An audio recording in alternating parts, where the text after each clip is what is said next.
صباح الخير والورد والفل والياسمين. اليوم دبارتنا نواصل بالدجاج، جراتان تورتيلا وكفتة. باش نوسع بالي معاكم في الفيديو في طريقة الكفتة خاطر فما شكون طلبها مني.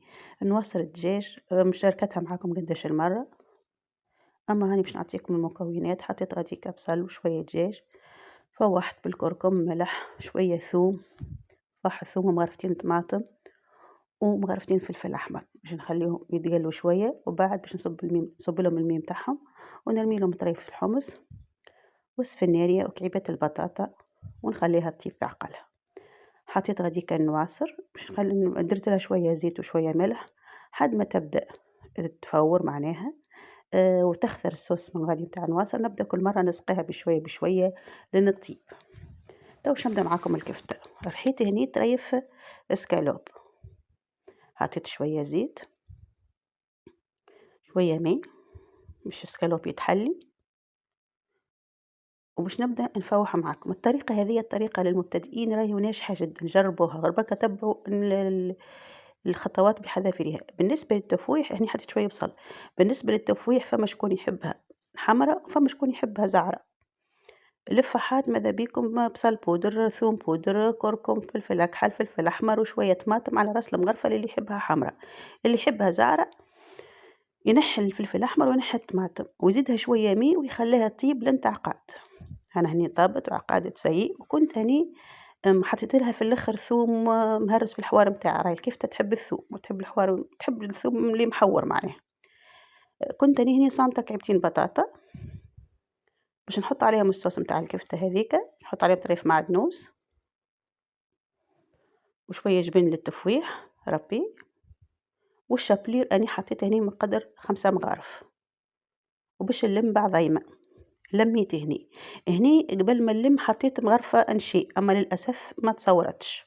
شوفوها كيفاش تتلم معاكم، سهلة ياسر ما فيها حتى شيء.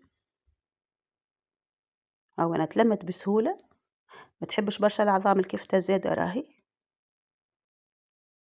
باش تنجح لك الوصفة ما تشربلكش الزيت، جيبي بطنيها في شوية فرينة وابدي اقلي فيها. بالنسبة للقليان راهو يلزمك تحترمي الحرارة. الكفتة ما تحبش النار القوية وما تحبش النار الباردة، هذيك الكفتة كاملة تسيء. اليوم باش نعمل معاكم غراتان تاع التورتيلا. فضلوليش يعني خبيزات نتاع التورتيلا من البارح، جبت المول هذاك. فما شكون سألني على الصوص تشيز هذه هاني صورتها لكم. حطيت فيها الصوص نتاع الجبن من اللوطة. وبالنسبة للصوص نتاع الجبن راهي سهلة ما فيها حتى، اللي يحب يعملها في الدار معناها راه اسهل منها ما فماش. تو نكتبها لكم حتى حبيت في الكومنتير، اللي يحب نكتبها له نكتبها له. قليت كعبات بطاطا وعملت عليها رشة جبن كات فرماج، وعملت التختوخ نتاع الدجاج اللي عملته معاكم البارح اللي درته بخبز الترتلة. اما البارح درته حار، اليوم ما عملتهش حار، ما عملتش فيه الهريسة معناها.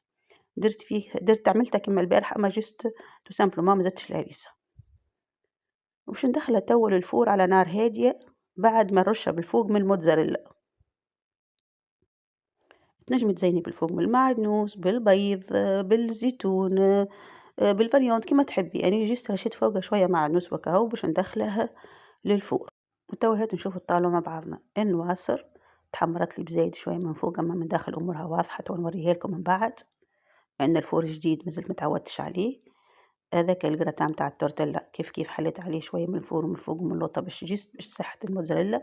وهذيك الكفتة شوفوا انا باش نحل لكم كعبة تو. وصفة ناجحة وسهلة وما فيهاش حتى فلسفة معناها زايدة. حصيل وما فيها حتى شيء الكفتة راهو غير بركة طبقي الخطوات تنجح لك. وهذيك سلطة خضراء اللي متعودة أشوفه فيها كل يوم فوق الطاولة. حصيلو هذه طيولتنا اليوم. الحلف حمد وشكر ليك يا ربي، اللهم دمها نعمة واحفظها من الزوال. وصلنا آخر الفيديو، ما بقى ما نقول لكم كونش إلى اللقاء في فيديو آخر، وشاهية طيبة وتحياتي حبيباتي.